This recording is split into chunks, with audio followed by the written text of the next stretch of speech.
Hi friends, my self Durgesh Kumar MSc physics. आज के इस वीडियो में हम पढ़ने वाले हैं कि ऑर्थोगोनल कर्वीलिनियर कोऑर्डिनेट सिस्टम क्या होता है। यदि मैं आपसे कहूं कि हमारे पास कोई एक ऐसा पार्टिकल है जो 1D मोशन कर रहा है। 1D मोशन करने का मतलब क्या हुआ कि जब मैं उसकी मोशन को कोऑर्डिनेट्स में रिप्रेजेंट करूंगा तो मुझे सिर्फ एक कोऑर्डिनेट की जरूरत होगी।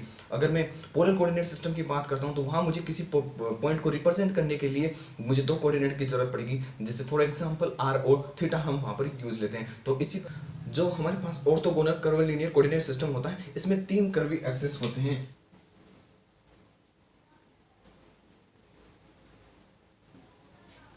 ये U1 है, ये U2 है और ये U3 है। ये U1 कर्व हो गया, ये U2 कर्व हो गया, ये U3 कर्व हो गया। तो ऑर्थोगोनल कर्वीलिनियर कोऑर्डिनेट सिस्टम में हमारे पास तीन कर्व एक्सिस होते हैं, जिनमें पहला होता है हमारे पास U1 कर्व और U2 कर्व एक्सिस और U3 कर्व एक्सिस। तो इस जो यहाँ पर U1 लिया है, इसके जो इस एक्सिस की डायरेक्शन में यूनिट वेक्टर है वो हमने मान लिया है E1, और जो U2 लिया है इसके डायरेक्शन में हमने यूनिट वेक्टर मान लिया है E2, और जो U3 कर्व एक्सिस है इसकी डायरेक्शन में हमने यूनिट वेक्टर मान लिया है E3।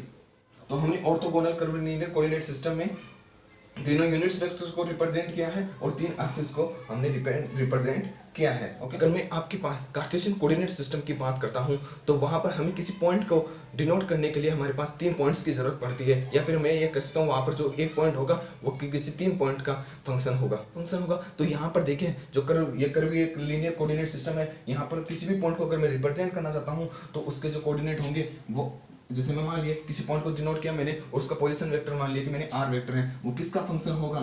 U1 और U2 और U3। इन तीनों का तो फंक्शन होगा, क्योंकि कार्टेशियन कोऑर्डिनेट सिस्टम में क्या होता था, XYZ का फंक्शन होता था, पोलर में क्या होता था, r थीटा का फंक्शन होता था, स्फेरिकल में r थीटा फाई का फंक्शन होता है। तो हमारे पास कर्वीलिनियर कोऑर्डिनेट सिस्टम में इन तीनों कर्वीय एक्सिस का फंक्शन होगा। टोटल डेरिवेटिव की डेफिनेशन से देखिए हमारे पास क्या आ जाएगा। अगर मैं dr की बात करूँ, अगर मैं टोटल डेरिवेटिव की बात करता हूँ यहाँ पर, तो वो हमारे पास कितना आ जाएगा, del r vector upon del U1 du1 plus del r vector upon del U2 du2 plus del r vector upon del U3 और du3। ये हमारे पास क्या आ गया कि इस पॉइंट में कितना वेरिएशन हुआ, जो ये पोजीशन वेक्टर हमने डिनोट किया इसमें कितना वेरिएशन हुआ वो हमने फाइंड आउट कर लिया है। अब यहाँ पर जो ये पहला टर्म है dr अपॉन du1, इसको हम सिलेक्ट करते हैं dr अपॉन du1, इसको हम बोलते हैं बेस वेक्टर और इसको रिप्रेजेंट किया जाता है b वेक्टर से।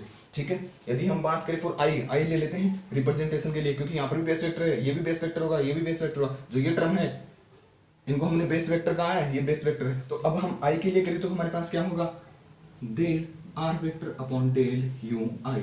ये कितना हो जाएगा, कितना हो जाएगा हमारे पास b वेक्टर i। अगर हमारे पास कोई वेक्टर है तो हम उसका मैग्नीट्यूड भी फाइंड आउट कर सकते हैं। तो अगर मैग्नीट्यूड की बात की जाए तो bi वेक्टर का जो मैग्नीट्यूड होगा वो क्या हो जाएगा, del r vector upon del ui और इसका मैग्नीट्यूड। अब जब हमारे पास कोई वेक्टर है और उसका मैग्नीट्यूड है तो हम यूनिट वेक्टर फाइंड आउट कर सकते हैं। तो देखिए मैं बात करता हूँ यूनिट वेक्टर की, तो ऐसे बेस वेक्टर, यदि इस बेस वेक्टर की बात करूँ तो यूनिट वेक्टर इसके लिए क्या होगा, E1, U1 के लिए तो E1 होगा ना, तो बेस वेक्टर के लिए क्या आ जाएगा, vector B1 vector upon del R vector upon del U1। ये बेस वेक्टर के लिए, ये फर्स्ट बेस वेक्टर के लिए यूनिट वेक्टर हुआ ये। अब हम B2 जो दूसरा बेस वेक्टर है उसकी बात करें, उसके लिए क्या हो जाएगा हमारे पास यूनिट वेक्टर E2, और वो क्या आ जाएगा हमारे पास B2 vector upon del R vector upon del U2 vector. इसी प्रकार E3 फाइंड आउट करना हो तो हमें E3 इक्वल्स टू हमारे पास हो जाएगा, ये हो गया B vector 3 upon del R vector upon del U3 का मैग्नीट्यूड। ओके, तो हमने तीनों बेस वेक्टर से हमने क्या किया, यूनिट वेक्टर फाइंड आउट किया। E1, E2 और E3 तीनों यूनिट वेक्टर्स को हमने बेस वेक्टर्स की हेल्प से फाइंड आउट किया। ओके, ये क्या बता रहे हैं कि U1 कर्व की, जो U1 कर्व होगा उस एक्सिस पर यूनिट वेक्टर हम क्या लेंगे, E1। जो U2 कर्व होगा उस पर यूनिट वेक्टर हम क्या लेंगे, E2, और जो U3 कर्व होगा उस पर हम यूनिट वेक्टर क्या लेंगे, E3। तो हमने सभी तो यहाँ पर अभी तक हमने क्या देखा कि एक किसी पॉइंट को कर्वीलिनियर कोऑर्डिनेट सिस्टम में किस प्रकार से रिप्रेजेंट किया जाएगा। अगर उसके पोजीशन में वेरिएशन कर दे तो जो डिस्प्लेसमेंट में वेरिएशन होगा वो क्या किस फॉर्म में आएगा हमारे पास। और अब यहाँ पर देखिए जो ये मैग्नीट्यूड लिखा हमने, ये वाला मैग्नीट्यूड, ये वाला मैग्नीट्यूड और ये वाला मैग्नीट्यूड, ये कांस्टेंट है, हमें पता है कि ये कांस्टेंट है। तो इसको अगर मैं रिप्रेजेंट करूं इस फॉर्म में कैसे कि ऐसे मैं मान लेता हूं कि एच आई इक्वल्स टू मेरे पास है क्या, del R vector upon del U I. Okay, represent किया जा सकता है आराम से, क्यों नहीं, क्यों कांस्टेंट है। इसको हम यहाँ पर स्केल फैक्टर कहते हैं। ये क्या कहलाता है हमारे पास, स्केल फैक्टर। ओके, ये कांस्टेंट है, स्केल फैक्टर कहलाता है। तो अब देखिए हमारे पास एक यूनिट वेक्टर्स भी आ गए और उनका मैग्नीट्यूड भी आ गया। तो ये हमारे पास वेक्टर है, तो कोई भी वेक्टर कैसे, यूनिट वेक्टर की डेफिनेशन से देखिए, जैसे कोई ए वेक्टर था उसके लिए यूनिट वेक्टर लिख रहा हूं मैं, तो क्या आ जाएगा हमारे पास ए वेक्टर अपॉन ए वेक्टर का मैग्नीट्यूड। तो यहाँ पर यूनिट वेक्टर क्या है, ई के वन की अगर मैं बात करूंगा तो वो क्या होगा, वेक्टर क्या है, बी वेक्टर वन अपॉन, अब देखिए इसका मैग्नीट्यूड क्या हुआ भाई, इसका मैग्नीट्यूड क्या होगा, बी वेक्टर वन का मैग्नीट्यूड हमारे पास कितना होगा, यहां से बात कर दो h1 ही तो होगा। तो बी वेक्टर वन को हम क्या लिख सकते हैं, ई केप वन h1। ओके, इसी प्रकार से हम मैं बात करूं कि b2 को हम कितना लिखेंगे, b2 वेक्टर को हम कितना लिखेंगे, ई केप टू h। ये सभी वेक्टर्स को हमने स्केल फैक्टर की फॉर्म में और यूनिट वेक्टर की फॉर्म में रिप्रेजेंट किया। ओके, अब देखिए इस इक्वेशन में फर्स्ट लेता हूं। ओके, ये इक्वेशन हमारे पास फर्स्ट हो, यहाँ पर हमने बेस वेक्टर भी लिख लिया और यहाँ पर हमने बेस वेक्टर भी फाइंड आउट कर लिया और यूनिट वेक्टर भी फाइंड आउट कर लिया। तो इस इक्वेशन को क्या लिखा जा सकता है, d r vector equals to, मैं क्या लिख सकता हूँ, d r vector equals to, ये देखिए इसको क्या लिखूँ, ये क्या है, बी वन वेक्टर है, बी वन वेक्टर को हम क्या लिख सकते हैं, ई केप वन h1 du1। इसी प्रकार b2 वेक्टर को मैं क्या लिखूंगा, e cap 2 h2 du2 plus e cap 3 h3 du3। तो अब हम ये देखते हैं कि कर्वीलिनियर कोऑर्डिनेट सिस्टम में किसी वेक्टर को किस प्रकार से रिप्रेजेंट किया जाएगा। मान लीजिए हमारे पास कोई एक वेक्टर है तो वो कर्वीलिनियर कोऑर्डिनेट सिस्टम में इस प्रकार से रिप्रेजेंट किया जाएगा, a1 e cap 1 plus a2 e cap 2 plus a3 e cap 3। ये किसी वेक्टर को रिप्रेजेंट करने का तरीका हुआ कर्वीलिनियर कोऑर्डिनेट सिस्टम में। ओके फ्रेंड्स, अभी हमने देखा कि किसी वेक्टर को कर्वीलिनियर कोऑर्डिनेट सिस्टम में किस प्रकार से रिप्रेजेंट किया जाता है। और अब हम देखते हैं कि कर्वीलिनियर कोऑर्डिनेट सिस्टम में जो सरफेस एलिमेंट है वो किस प्रकार से चूज किया जाता है। जो यहाँ पर सरफेस एलिमेंट चूज करने के लिए मैं मान लेता हूँ कि मेरे पास एक तो ये सरफेस है जो आपको सामने की ओर दिख रही है, दूसरी सरफेस में मान लेता हूँ कि ये वाला सरफेस है, मानते कि ये वाला सरफेस है, और थर्ड सिचुएशन में मान लेता हूँ कि ये जो नीचे वाला सरफेस u1 और u3 प्लेन में जो सरफेस होगा इसकी बात कर रहा हूँ। ओके, मैं अब यहाँ पर जो सरफेस एलिमेंट होगा उसको मैं मान रहा हूँ ds1।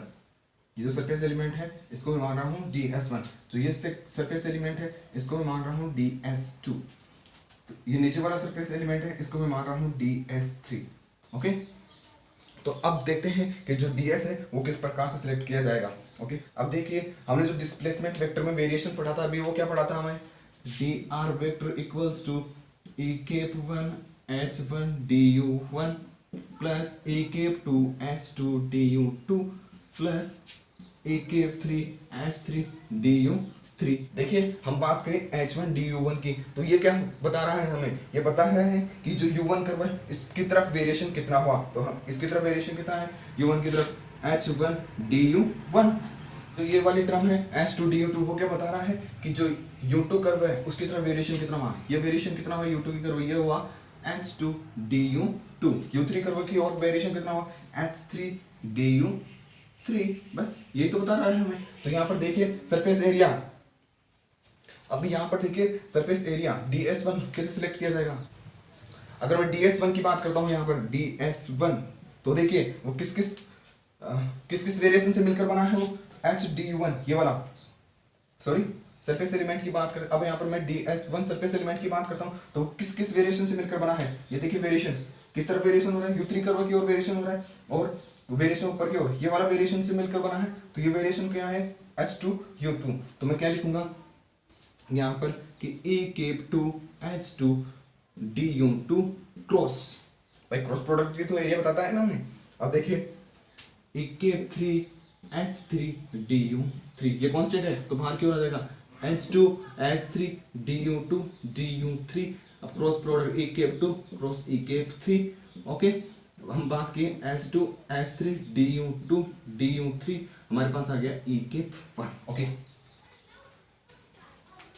तो ds1 जो सरफेस एलिमेंट है वो हमारे पास क्या आया, ds1 इक्वल्स टू हमारे पास क्या है S2 S3 du2 du3 ek1, जिसका ek1 क्या रिप्रेजेंट कर रहा है कि इस एरिया को हम सामने से देख रहे हैं, ये देखिए इस एरिया को हमने सामने से देखा, ये क्या है ek1, क्या डायरेक्शन हुआ कि कहां से देख रहे हैं ek1 से देख रहे हैं, तो क्या डायरेक्शन हुआ ek1, ये डायरेक्शन सिलेक्ट किया मैं। देखो देखिए फ्रेंड्स, अब हम बात करते हैं कि जो ds2 सरफेस एलिमेंट है वो किस प्रकार सिलेक्ट किया जाए। देखिए ये भी ds2 है, मैं इसको ds2 मान लेता हूँ, ये बात एक ही बात है, दोनों सरफेस एक ही बात है, ये वाला और ये वाला एक ही बात है। तो देखिए यहाँ से ds2 किस प्रकार से सिलेक्ट किया जाएगा, किस किस में वेरिएशन किस किस में हो रहा है h1 du1 में और h2 du2 में। ओके, तो देखिए यहाँ पर क्या जाएगा h1 du1 ek1 cross h2 du2 ek2।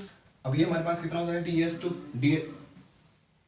अब हमारे पास ये ds2 कितना हो जाएगा, ds2 निकाला मैं, ये हो जाएगा हमारे पास h1 s2 du1 du2 और ek3, ये हो गया हमारे पास ds2। इसी प्रकार से हम बात करेंगे ds3 कितना होगा, ds3 की बात करते हैं हम, ds3 तो ये ds3 कौन सा है, अभी कौन सा सिलेक्ट किया हमने, नीचे वाले सरफेस वाला, तो ये सरफेस वाला हमने सिलेक्ट किया। तो इसके लिए देखिए जब हम इसके लिए देखेंगे तो ये इसमें वेरिएशन कौन कौन से वेरिएशन है, यहाँ पर h1 du1 है और s3 du3 वेरिएशन देखिए ना, यहाँ पर ये वाला वेरिएशन है और ये वाला वेरिएशन है। तो यहाँ पर ds3 का वैल्यू क्या जाएगा, अगर मैं बात करूँ यहाँ पर ds3 क्या जाएगा h3 du3 ek3 cross h1 du1 ek1, इसको बाहर किया मैं h1 s3 du1 du3 और ek3 क्रॉस ek1 क्या जाएगा आपके पास ek2।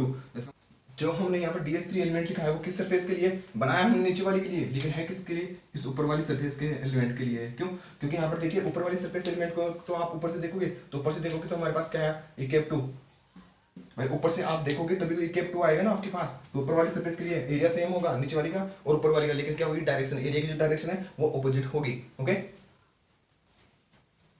देखिए अब हम बात करते हैं वॉल्यूम एलिमेंट की। यहाँ पर volume element,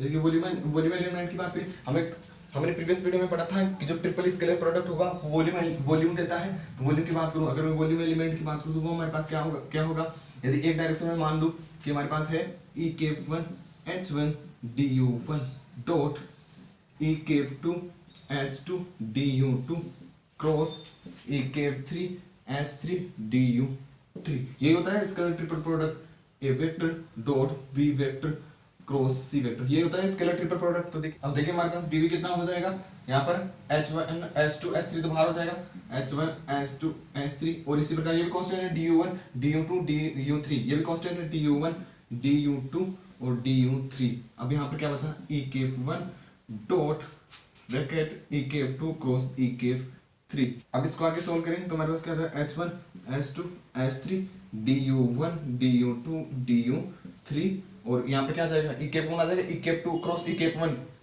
sorry ek2 cross ek3 क्या जाएगा ek1, तो ek1 डॉट ek1, और ये हमारे पास कितना हो जाएगा 1। तो हमारे पास क्या है वॉल्यूम एलिमेंट कितना हो गया हमारे पास dv equals to h1 s2 s3 du1 du2 du3। देखिए हमने क्या किया, जो पढ़ा उसी को यूज करते हुए हमने वॉल्यूम एलिमेंट फाइंड आउट किया, हमने जो पढ़ा उसी को यूज किया, ये तो होता है फिर पढ़ने का मतलब। ओके, अब मैं बात करता हूँ कि ग्रेडियंट को किस प्रकार से यहाँ रिप्रेजेंट करेंगे। देखिए ग्रेडियंट कर्वलीनियर कोऑर्डिनेट सिस्टम में ग्रेडियंट को रिप्रेजेंट करने का जो तरीका होता है वो ये होता है डेल फाई इक्वल्स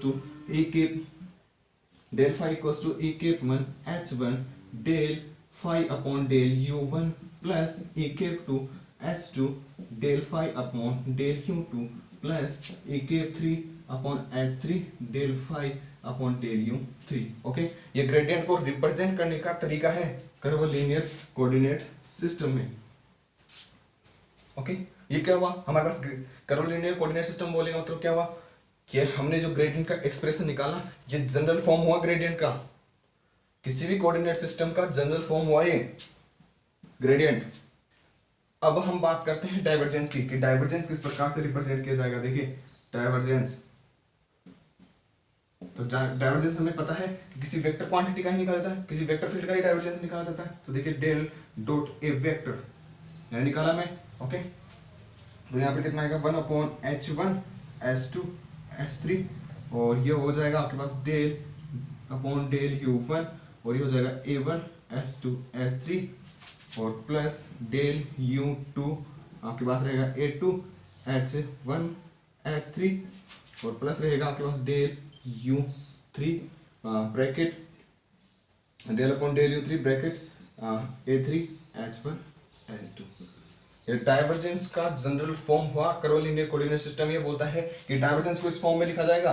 ओके, तो अब फ्रेंड्स हम देखते हैं कि कर्व लीनियर कोऑर्डिनेट सिस्टम में किस प्रकार से डिफाइन किया जाता है। तो कर्ल हमारे पास क्या होता है del cross a vector, cross इसकी तो कर्ल बोलते हैं। तो वो हमारे पास होता है 1/h1 s2 s3 upon e cap 1 h1 e cap 2 h2 e cap 3 s3 और ये होगा हमारे पास del upon del u1 del upon del u2 del upon del u3 और यहाँ पर हो जाएगा a1 e कैप 1 और sorry a1 h1 a2 h2 और ये हो जाएगा मतलब a3 h3। ओके, ये बना। इसका मतलब क्या हुआ कि कर्व लीनियर कोऑर्डिनेट सिस्टम क्या बताता है हमें, कर्ल, डाइवर्जेंस, ग्रेडियंट, कोई वेक्टर कैसा होगा, डिस्प्लेसमेंट में वेरिएशन कितना होगा, उनका जनरल फॉर्म हमें अवेलेबल करवाता है ये कर्व लीनियर कोऑर्डिनेट सिस्टम। जो मैंने अभी स्टेटमेंट बोला उसका मतलब क्या हुआ कि जो कार्टेशियन कोऑर्डिनेट सिस्टम होगा, जो पोलर कोऑर्डिनेट सिस्टम होगा, स्फेरिकल कोऑर्डिनेट सिस्टम होगा या फिर सिलेंड्रिकल कोऑर्डिनेट सिस्टम होगा, वो कर्व लीनियर कोऑर्डिनेट सिस्टम के ही पार्ट होंगे। ओके, अब हम एक और वैल्यू फाइंड आउट करते हैं, लाप्लासियन डेल स्क्वायर फाई। इसको हम रिप्रेजेंट करने का तरीका क्या होता है, डेल डॉट डेल फाई। मैं मान लेता हूं कि जो डेल फाई है इसके इक्वल्स है आपके पास ए वेक्टर है, क्योंकि हमें पता है कि जब किसी स्केलर फंक्शन का ग्रेडियंट लिया जाता है तो हमें एक वेक्टर क्वांटिटी मिलती है, तो वो एक किया मैं सेम। ओके, एक ही बात है, उसके ऊपर वेक्टर लगाओ तो लगाओ, नहीं तो एक ही बात है। ओके, अब हम बात करें यहाँ पर। ओके, अब हम बात करते हैं कि डेल फाई क्या होगा। हमें अभी पढ़ा कि डेल फाई क्या होता है। ए वेक्टर का वैल्यू अगर मैं फाइंड आउट करूँ तो देखिए A cap 1 h1 del phi upon del u1 plus A cap 2 h2 del phi upon del u2 plus A cap 3 h3 और del phi upon del u3। Okay, ये A vector आ गया हमारे पास।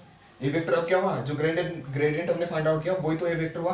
तो इस ए vector में अब देखिए, अब हमें क्या निकालना है, ये किस फॉर्म में बना, ये वाला टर्म किस फॉर्म में बना, डेल वेक्टर डॉट ए वेक्टर। ये क्या होता है, डाइवर्जेंस होता है। तो अब डाइवर्जेंस को रिप्रेजेंट करने का तरीका क्या होगा हमारे पास, del vector dot A vector equals to क्या होगा हमारे पास, डेल स्क्वायर फाई। अब इसको डिफाइन करने का तरीका क्या होगा हमारे पास, 1/h1 s2 s3। भाई ये डाइवर्जेंस ही तो हुआ ना, तो डाइवर्जेंस की फॉर्म में तो लिखूंगा 1/h1 s2 s3। ओके, अब हमारे पास यहाँ पर क्या आता था, डेल अपॉन डेल u1 और वो क्या होता था a1 s2 s3। तो a1 क्या है यहाँ पर, ये वाला पार्ट ही तो है a1। देखिए कर्व लीनियर कोऑर्डिनेट सिस्टम में किसी वेक्टर को रिप्रेजेंट करने का तरीका क्या था हमारे पास, कर्व लीनियर कोऑर्डिनेट सिस्टम में किसी वेक्टर को रिप्रेजेंट करने का तरीका हमारे पास क्या था, A vector equals to e cap 1 a1 plus e cap 2 a2 plus e cap 3 a3। Okay, और यहाँ पर देखिए a1 क्या हुआ, ये वाला पार्ट इतना हुआ, a2 क्या हुआ, ये वाला पार्ट इतना, a3 कितना हुआ, ये वाला पार्ट, a3 इतना ही तो हुआ ना। तो देखिए यहाँ पर क्या आ जाएगा हमारे a1 का वैल्यू कितना है, यहाँ पर s2 s3 अपॉन ये आ जाएगा हमारे पास h1 और ये हो जाएगा del phi upon del u1।